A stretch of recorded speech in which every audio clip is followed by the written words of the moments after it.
This saber-toothed creature with half reptilian, half mammalian features ruled over much of Pangaea, millions of years before the dinosaurs came to be. With giant fangs and powerful bites, why did these animals disappear so abruptly? These are the Gorgonopsians.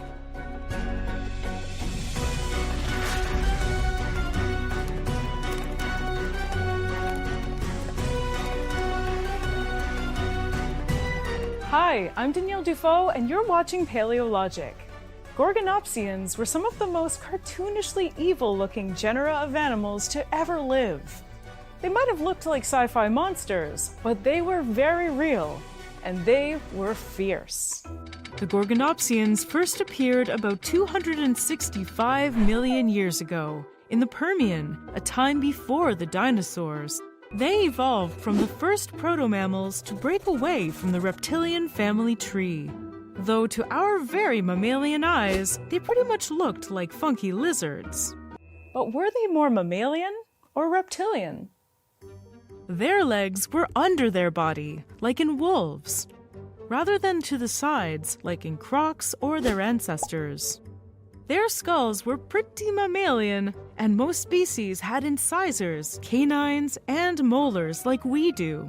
And some species, like the fearsome Inostrancevia, had long limbs, which made them able to gallop. And yet, they still had a lot of non-mammalian features. They had a parietal eye, or third eye, which is a photoreceptive organ that helps cold-blooded animals know the time of day to release hormones that aid in thermoregulation. Being cold-blooded meant that they were less active than mammals. Their brains were more reptilian too, with a larger hindbrain than forebrain. So overall, I'd say they were like if a Komodo dragon and a saber-toothed cat did the fusion dance. All Gorgonopsians had canines that could be replaced a number of times throughout their lives.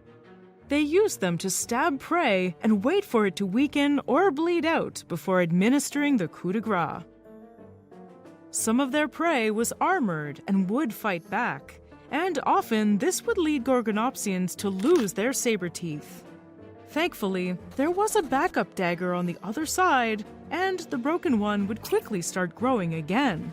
But losing both fangs probably meant death, unless they could find enough carrion while their killing utensils grew back in.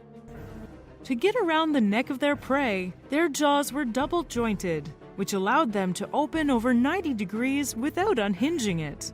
This jaw flexibility was necessary, especially because their necks were relatively stiff and were built more like reptilian necks.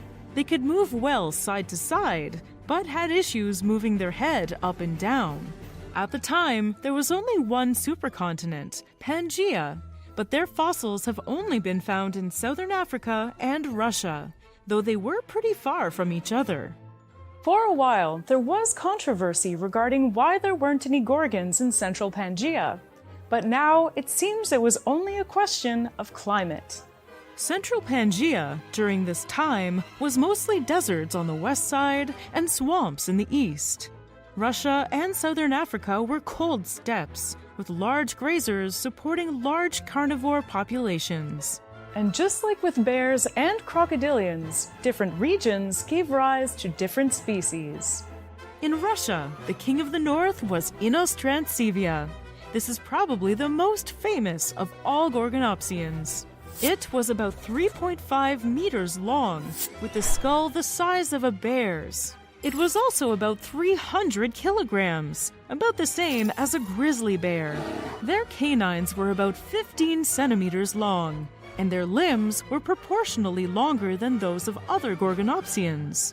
Of course, everything must come to an end, and in the case of the Gorgonopsians, the ending was painful and abrupt. They went extinct during the Permian-Triassic event. High volcanic activity released lots of greenhouse gases, which caused global warming, acid rain, desertification, forest fires, and possibly a breakdown of the ozone layer. Most of their prey died of starvation, and soon after, the Gorgonopsians disappeared. And then the archosaurs took over as apex predators, starting the age of the dinosaurs.